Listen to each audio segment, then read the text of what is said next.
முன்னாடி எல்லாம் நம்ம சொந்த பந்தத்தில் ஏதாவது ஒரு கல்யாண ஃபங்க்ஷன் அப்படின்னு வந்தால் ஒரு வாரம் 2-3 நாள் முன்னாடியே சொந்தக்காரங்கெல்லாம் வீட்டுக்கு வந்து கூடயே இருந்து ஃபங்க்ஷனை நல்லா சந்தோஷமாக சிறப்பாக நடத்தி கொடுத்துட்டு போவாங்க.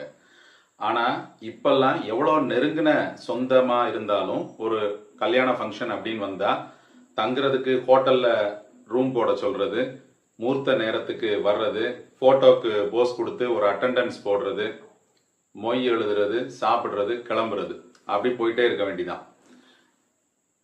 ஏன்னு கேட்டால் வேலை இருக்கு, பிஸி. அப்போ நம்ம அப்பா அம்மா தாத்தா பாட்டி காலத்தில் எல்லாரும் வேலை வெட்டி இல்லாமல் சும்மாவா இருந்தாங்க? அப்பையும் எல்லாரும் வேலை பார்த்துட்டு தானே இருந்தாங்க. அப்புறம் நாம மட்டும் ஏங்க இப்படி மாறிட்டோம்?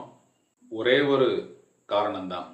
முந்தி நம்ம அப்பா அம்மா காலத்தில் வாழ்றதுக்காக உழைச்சாங்க, சொந்த பந்தத்தை வேல்யூ பண்ணாங்க, குடும்ப நிகழ்ச்சிகளை கொண்டாடினாங்க, ரொம்ப சந்தோஷமா இருந்தாங்க.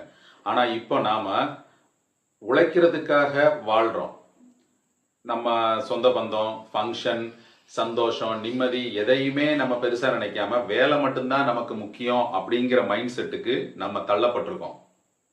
எப்போ இந்த தப்பான மைண்ட் செட்டை உடைச்சி எரிஞ்சிட்டு நம்ம அப்பா அம்மா காலத்துல இருந்த மாதிரி வாழ்றதுக்காக உழைச்சா போதும் அப்படிங்கிற மைண்ட் செட்டுக்கு நாம வர்றோமோ, அந்த மொமெண்ட்ல இருந்து தான் நம்மளோட தொலைஞ்சு போன சந்தோஷம், சொந்த பந்தம், நிம்மதி எல்லாமே நமக்கு திரும்ப கிடைக்கும்.